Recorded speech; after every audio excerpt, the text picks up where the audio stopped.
What's up, guys? Welcome back to my channel. My name is David Hanlon, aka Laptop Legend, and I just want to wish everyone a happy November. This is when the market should start getting more hot, well, I guess towards the end of this month, but we are now nearing that winter period where really things should start picking up, and I'm very, very excited for that.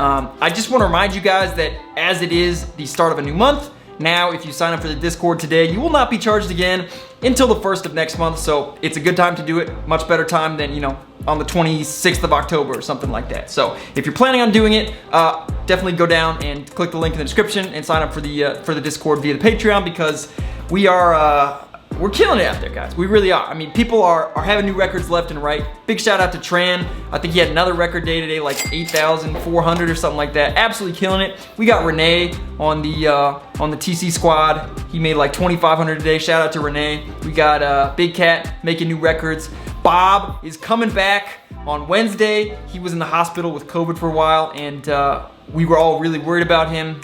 Really missed him, and we just got the update today. I put out an announcement in the announcement thread, so Bob, the builder, will be back with us, and I'm very grateful to hear that. I know we were all waiting for an update on him. Bob, if you're watching this, we missed you, man, and hoping to hear, what's going on with you and how you're doing. But exciting times.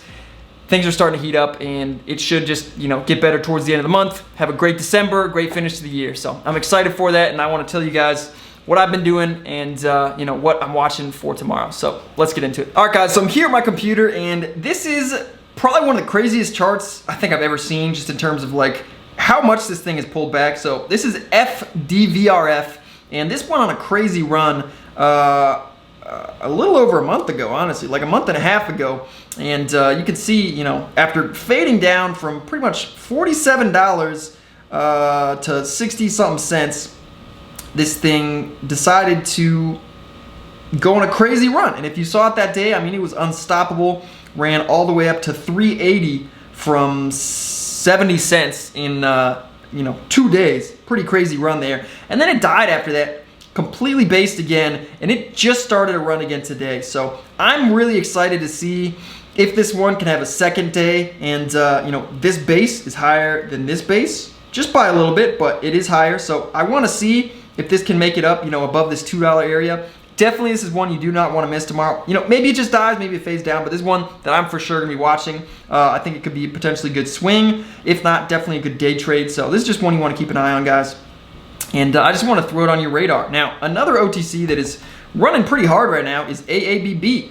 And again, I don't think anyone is surprised here. You get a chart that has basing this nice, and it doesn't take much for it to really take off. Now, this one was a little weird because, it was very beaten down, and there was some dilution that was killing these runs. So, you see these runs here, and then it comes back down. You see this run here, and then it gets stuffed. You see there's a big volume day right here on the 20th, where I believe they put out a press release, but you can see it really was not able to run. It wicked really hard. And the reason for that is, if you look on the level 2, there's one particular market maker who is very frequently, when convertible note holders are, selling their shares and converting it and selling it on the open market. And that is STXG. That is the market maker ID. So if you have level 2 and you're looking at that, definitely be out, on the lookout for that market maker, especially on stocks like, AABB. I see them a lot on SWRM.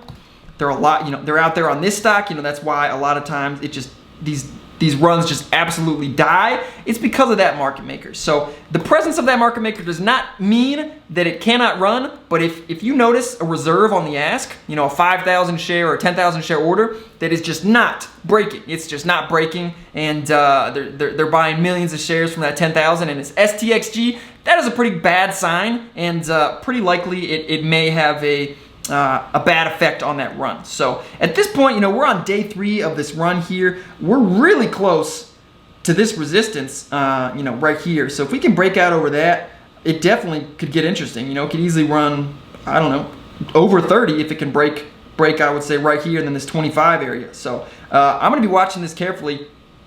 If I had to guess, I would say it probably has a a mini blow off top and then dies, if I had to guess. So maybe we get a gap up, maybe we see a little spike and then it dies, or maybe it just goes straight into a morning panic. For me, the biggest play on this is probably going to be on the short side.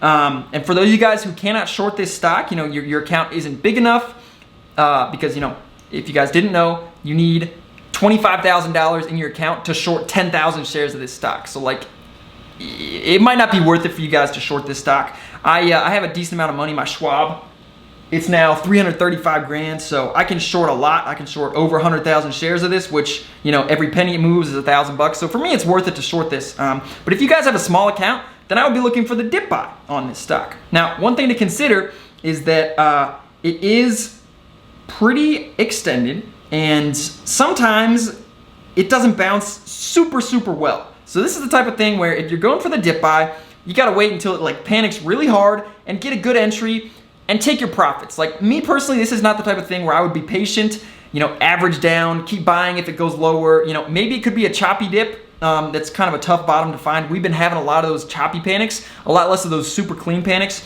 But AABB does like to sell off fairly hard when it decides to dump. So, if I go look at this intraday chart here, you can see, it's not a crazy dump by any means. Like, it was definitely way better if I go back to, February or something like that.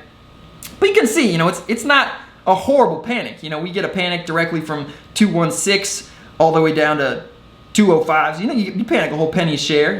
We panic again here. So yeah, it's a little bit choppy here on the downside. It's not going to be straight down and then have a nice bounce like it was in February. It's not going to be 50 straight red candles and then 20 straight green candles.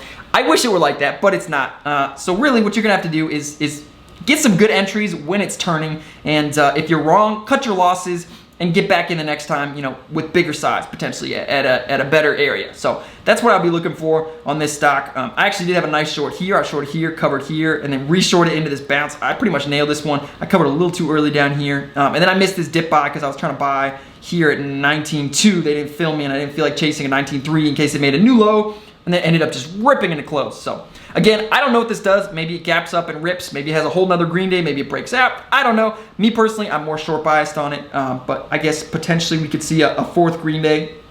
You see here, it's pretty rare to see that type of run. I guess here we got 4 big green days in a row in the middle of March. So maybe it could happen. I'd be surprised with how OTC is right now, because overall OTC is just trash, man.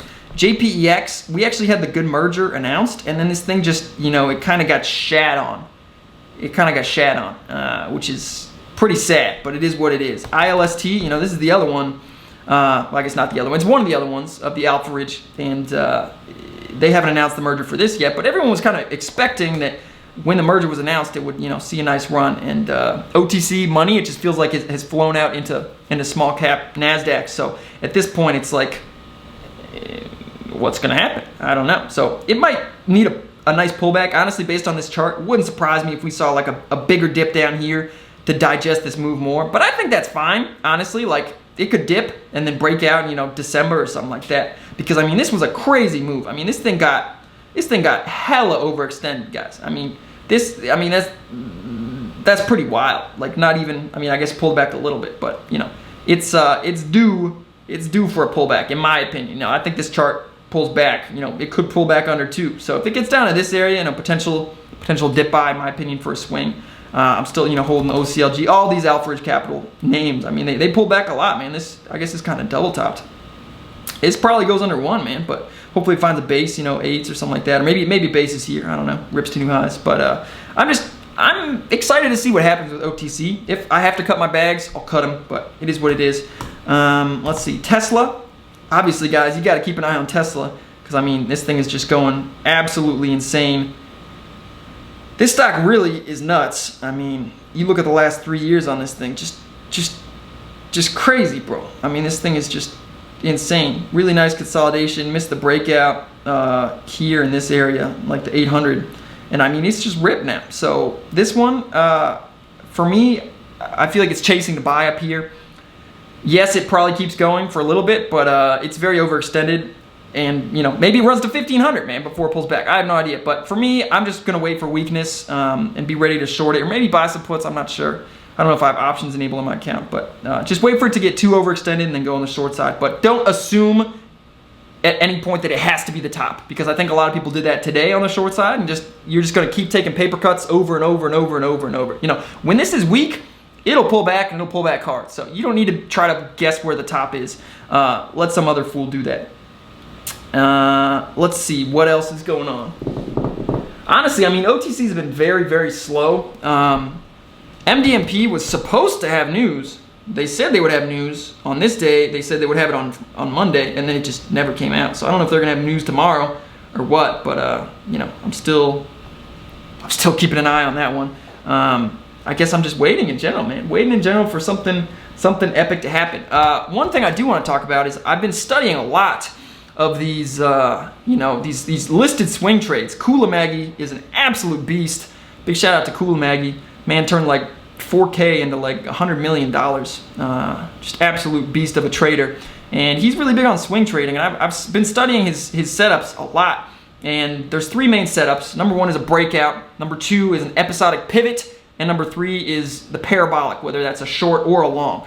And you know, this is a good example of an episodic pivot. And basically what that is it's where a stock has some type of earnings. It doesn't have to be earnings, but typically earnings are the best ones, where it like just blows earnings expectations out of the water and then just runs from that day. And that is like an impetus for the stock that pushes it forward for the next months and months and months and months. It keeps running off of that and like never dips below the lows from that day. Pretty insane moves can happen off of those. So I think LC is a really good example of you know, what happens when you get an EP, an episodic pivot. So you can see here, massive volume on the previous earnings day here, huge gap up, massive volume, and it never dips below these lows. And you know, if you try to day trade this, okay, if you sold the top on the day trade, you would have sold, you know, high 25s. This thing, you know, continued to run, had some pullbacks, yes, but if you kept your risk the same, like it just kept running and ran, you know, as high as 36 cents before it had the next earnings release,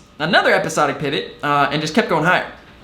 Now, I actually saw this one, but I didn't take it because it had already done one, and typically these are better out of long consolidation bases like this, where they rip out and break out over the highs. So this one had already done it, was already kind of running up, already up a lot from down here. So this is one that I personally didn't take, but it's just an example of a chart where like, wow, like if you buy on this day and you're patient with it, you can get really good risk reward. You know, if you're buying here at 22.7 and you're risking, you know, 21.8 or something like that, you're risking $1 a share to make, you know, over $10 a share, $15 a share, $20 a share, $30 a share. I mean, it's just insane risk reward, insane risk reward. So that is the idea behind an episodic pivot. And this is what I'm gonna start, you know, taking more and more of, guys. As my account continues to grow, scalping OTCs with a $5 million account, a $10 million, it just doesn't make sense. $100 million account, you can't do it. So at that point, you know, I'm gonna be trading more listed swings. And hopefully these will be, you know, a little bit easier for you guys to follow along with. So I'm excited for that, I really am. EMPH is actually one that I took. And actually I need 5 days, let's go 5 days. 5 days, 1 minute. So here they put out earnings after, I guess, right at market close, and it it gapped up strong. The next day kept going, had huge volume, and I actually bought this thing. I actually bought it right here at opening range highs. You know, the breakout of this opening 1 minute candle, and I held it,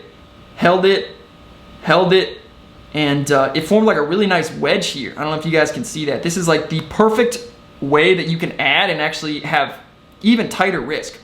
So if I put this line like right here, you can see, oh, what the heck? I thought that was that is not the line I was trying to draw. Let's do that again. All right, I guess it's more of this line, right? So you can see it has kind of this increasing support line there, and then it has this decreasing resistance line, you know, right here. Obviously, it's not like a perfect wedge, but this is a pretty good example of wedge where, you know, it gets tighter and it has a very, very clear support line. So what I did was I actually only had 50 shares at first, which was just like a $10,000 position. But when it came back and dipped this last time and held again, I added another 50 shares. And at that point, I moved my risk up from down here, which is, you know, a pretty long way away. You know, if you're buying at 210, you're risking 204 washout, you know, selling at 203. That's kind of a lot of risk, man. You're risking, you know, $7 a share. That's kind of a lot of risk. But at this point, I was confident enough that, you know, if this support didn't hold, it was pretty likely to fail and, you know, break below this low a day. So I figured I would just, you know, I would risk the bottom of this wick. And it ended up working out perfectly, man, because I got my ad here. I added 50 shares, and then, you know, this thing just ended up ripping, absolutely ripping. And if I zoom out, oh, I can't, I don't know why you can't zoom out when you have the line tool. That's so dumb. Stocks to trade, you're stupid. It ended up ripping hard.